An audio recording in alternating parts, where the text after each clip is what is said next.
美国专家警告，台海冲突将是持久战，这对美军而言是最不利的一种局面。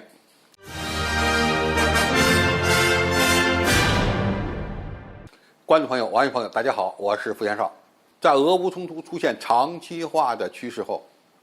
美国人又把眼光看回了台海。美国企业研究所的研究员约翰霍普金斯大学教授布兰德斯和哈佛大学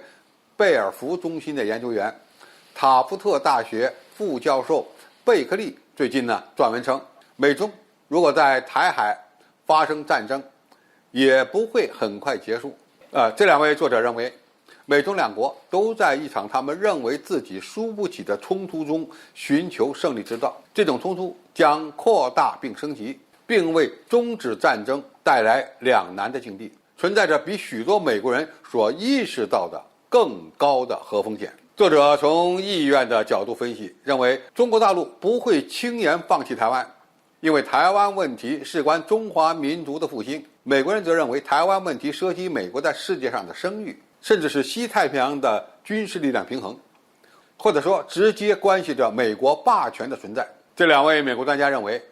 中战的最简单的解决办法是恢复原状，大陆停止攻击，以换取台湾地区承诺不会宣布正式独立。美国也不支持台湾独立。为了使协议更有吸引力，美国可以提出不让其军队进入台湾和台湾海峡。总体来看，这两位美国专家认为，台海发生中美对决的后果仍然是两岸恢复原状，否则美国就有决心一直打下去。但是作者并没有分析美军是否有在台海打持久战的能力和信心。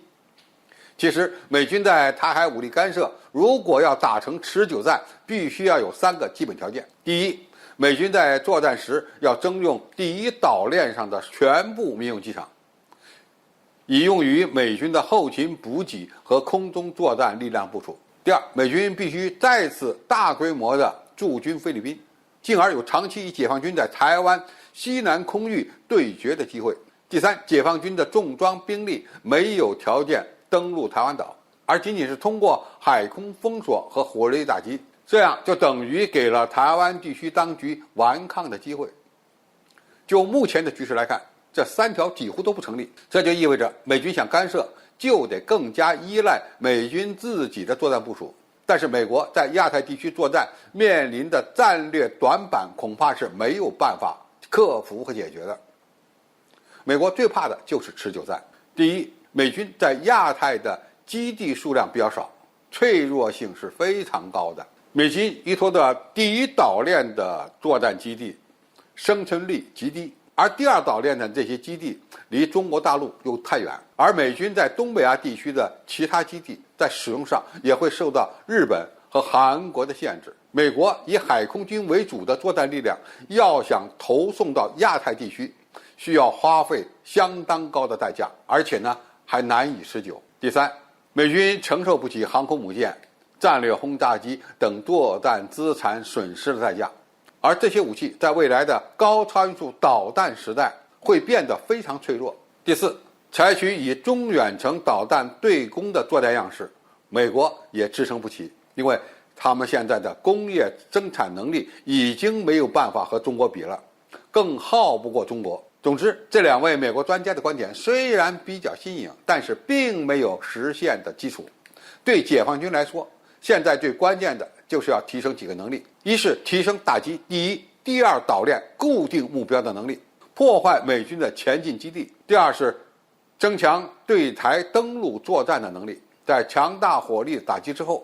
只有重装集团进入台湾本岛，才能快速的奠定战局。第三是进一步增加拒止作战能力，当然拒止这2个词儿是美国人说的。那么通过这样的能力提升，把美国海军以及空军的轰炸机群阻止在对中国能构成威胁的区域之外，因此发展中国海军的航母战斗群就显得非常重要了。白宫认为中国是美国最大的竞争对手，而台湾问题又是美国难以放弃的。我们不能把美国人想太好了，一定要做好自己的军事斗争准备，只有这样，我们才能够做到有备无患。好，今天的评述就到这里，谢谢大家收看，我们下期再见。